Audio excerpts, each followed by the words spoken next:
When we hit 2035, the debt to GDP is going to be about 150%. That gets us a little bit into the danger zone. I mean, we're already in the danger zone, but we're really starting to get into a window where we have to start acting before it gets too late. Has the OBBBA wiped out the possibility for effective Roth conversions, in your opinion? The OBBBA did a couple of things, the most interesting of which I thought was not just an extension of the Trump tax cuts from 2017, but a permanent extension. And we all know that the IRS tax code is temporary by definition. It's sort of written in pencil. But they're telling us that it's a permanent tax cut. And, we had always planned on tax rates reverting back to what they were in 2017, starting January 1st, 2026, because that was the expiration. Anytime you do something through budget reconciliation and you can't demonstrate that over a 10-year window that it's not going to substantially increase the debt, then you have to do it through budget reconciliation, which means it has an expiration date of 8 years. It sunsets. So everybody knew that an extension of the Trump tax cuts for another 8 years would not be a cost-free proposition. And so everybody's just understood that it would only be another 8-year extension. But the Republicans, through a little bit of accounting legerdemain, were able to make the case that the TCJA was the new baseline. It was the new sort of law of the land, and it didn't have any inherent cost to it. So an extension of that would not incur any additional cost. So that was the case that they made, and somehow that made it through, even though it's going to cost between $3 and $5 trillion to extend those tax cuts over the next 10 years. So we now know through this new One Big Beautiful Bill Act that tax rates are permanently extended, and I'm calling that the temporary permanent extension of the Trump tax cuts, which means that we now have, I'm predicting, Mark, that we're going to have another 10 years of these historically low tax rates or near historically low tax rates.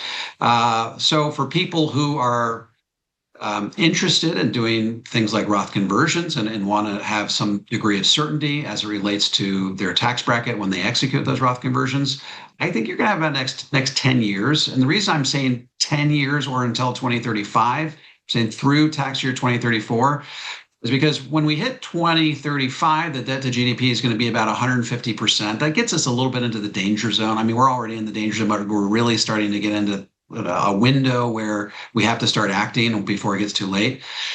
We're going to be at 175% debt to GDP by 2040 and 200% by 2043. And the reason I'm telling you those numbers, Mark, is because Penn Wharton recently came out with a study in which they say that if we don't right our fiscal ship of state by 2043, best case scenario, no combination of raising taxes or reducing spending will sort of arrest the financial collapse of our nation.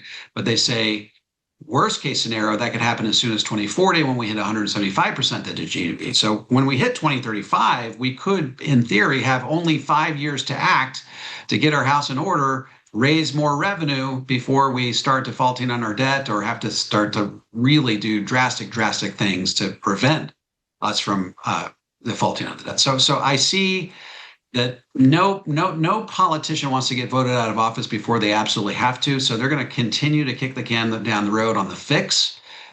So I don't see anything changing until 2035. You can make the case, hey, power changes hands. In the meantime, if you're in the 22 or 24% current tax bracket, I don't see that changing your tax bracket. Democrats have always campaigned on this idea that if you make $400,000 or less, they're not going to change your tax bracket. They're not going to give you a tax increase. So I think even if power changes hands over the course of that 10-year time period, I don't think we're going to see an increase on tax rates for Main Street America. And then, of course, you and I have talked about this, Mark, extensively. One of the things that came out of the One Big Beautiful Bill Act was people thought that it eliminated tax on Social Security, that somehow fiddled with the provisional income thresholds, or that which is the income that the IRS tracks to determine if they're going to tax your Social Security. That's not really what happened.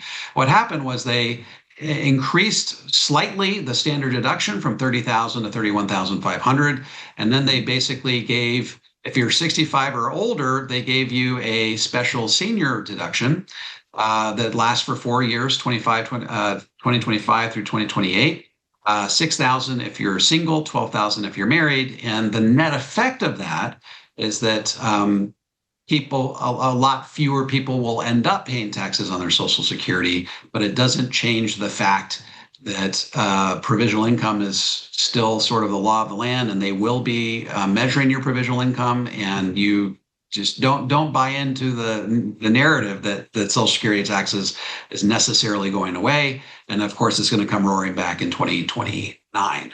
So those are the two big changes. There's obviously a lot that went into the bill, but those are the two big changes I saw on my end. What did you see on your end? What struck you? Well, I tell you what strikes me with every piece of legislation is you think things are complicated now until the next piece of legislation. So I remember when I first started in this industry, we had to worry about two ages, basically, 59 and a half and 70 and a half. We were talking about now there were a whole other basket of ages you had to worry about with Social Security planning. But now we have to worry about 59 and a half, and we have to worry about 70 and a half for QCDs, 73 for RMDs unless you're born after 1960, and then it's 75. And then if you're, to trigger the bonus senior deduction or senior bonus tax deduction, you got to be over 65, but that's only for 4 tax years, right? So we have all these dates swimming in our head, and let's not forget the super catch up. The super catch up on your return plans. That makes no sense at all, right? These are the things I take away from the one big beautiful bill and all legislation is that it just makes our jobs much, much more complicated.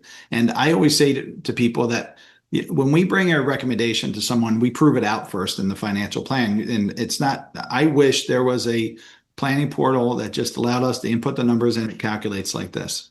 And somebody in class said, just use GPT.